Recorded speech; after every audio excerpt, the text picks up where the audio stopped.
Matthew chapter 27.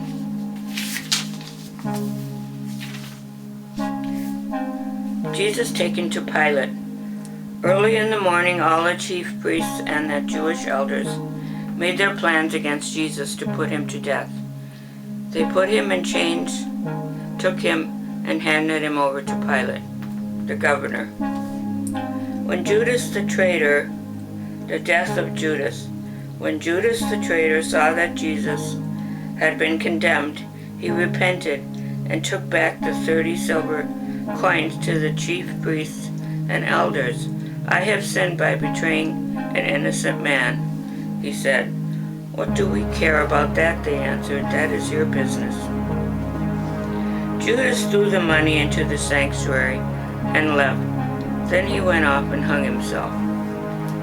The chief priests picked up the money and said, "This is blood money, and it's against our law to put it in the temple."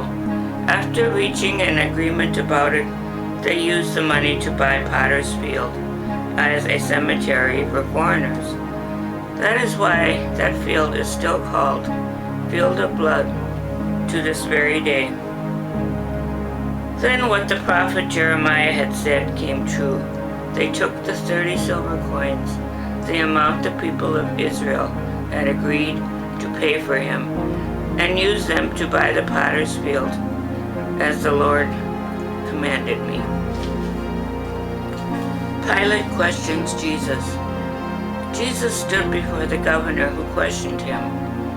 "Are you the king of the Jews?" he asked. "So you say," answered Jesus. He said nothing, however, to the accusations of the chief priests and elders. So Pilate said to him, "Don't you hear all these things they accuse you of?"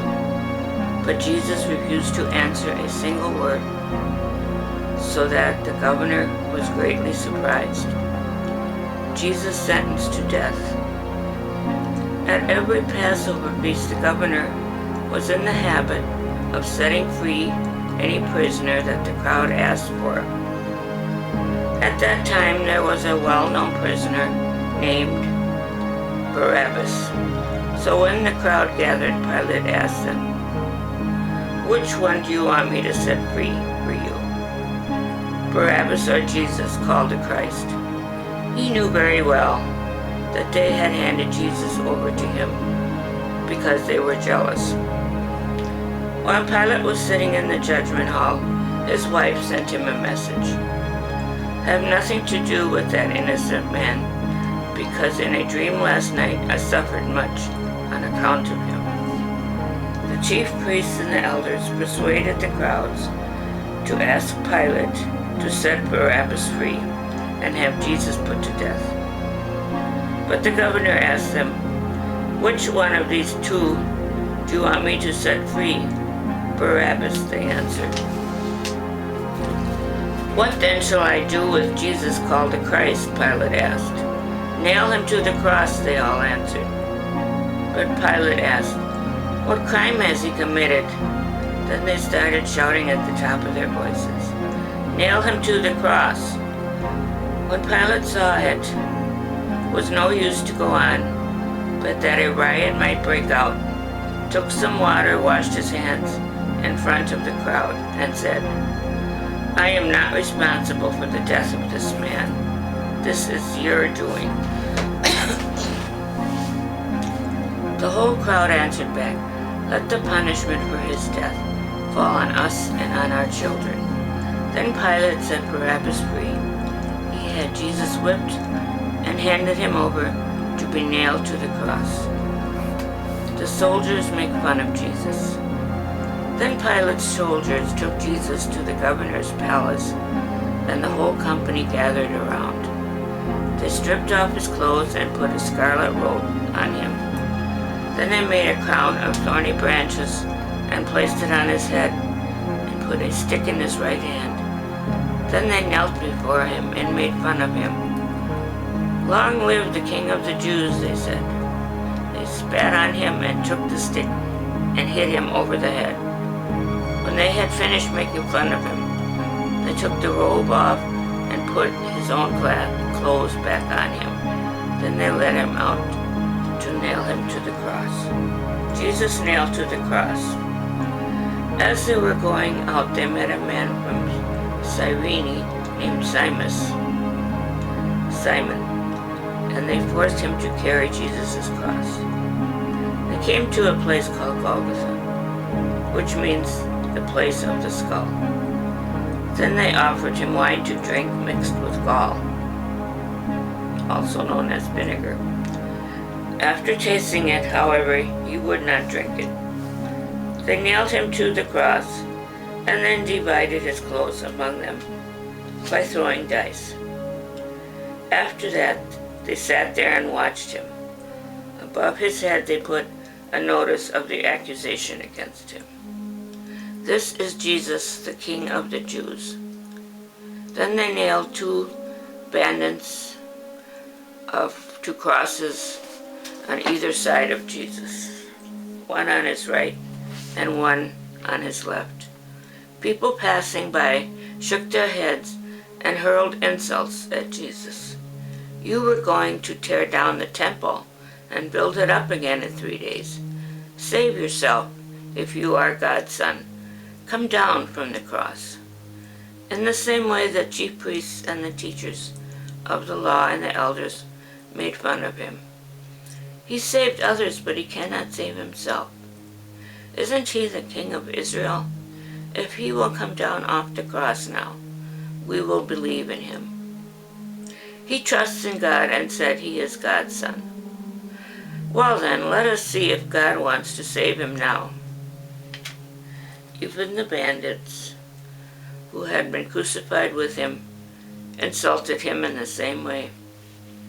The death of Jesus. At noon, the whole country was covered with darkness, which lasted for 3 hours. At about 3 o'clock, Jesus cried out with a loud shout, Eli, Eli, lema sabachthani, which means, my God, why have you abandoned me? Some of the people standing there heard him and said, he is calling for Elijah.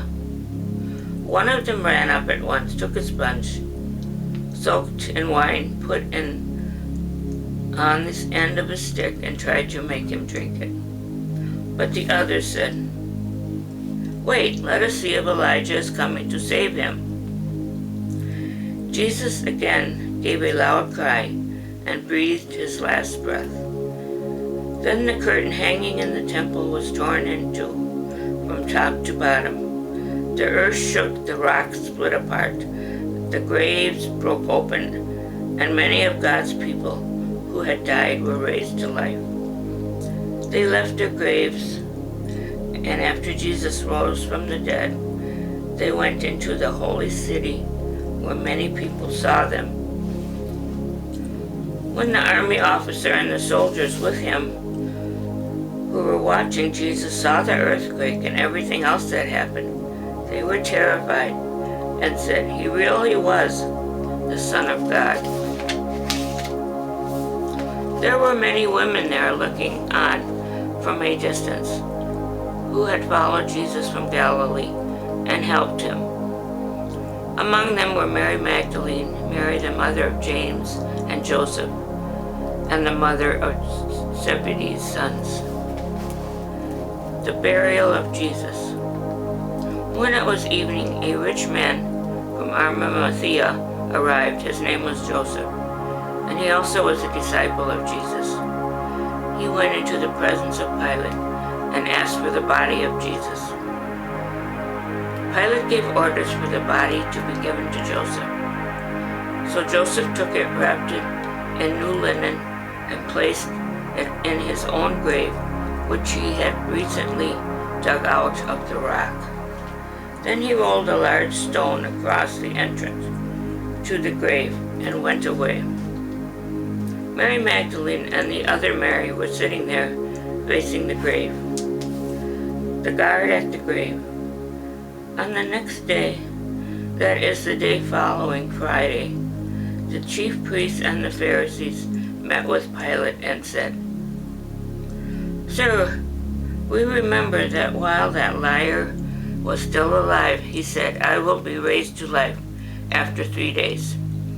Give orders then for the grave to be safely guarded until the 3rd day, so that the disciples will not be able to go and steal him and then tell the people he was raised from the dead.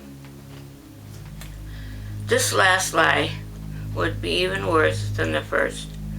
"Take a guard," Pilate told them. "Go and guard the grave." So they left and made the grave secure by putting a seal on the stone and leaving the guard there to watch it.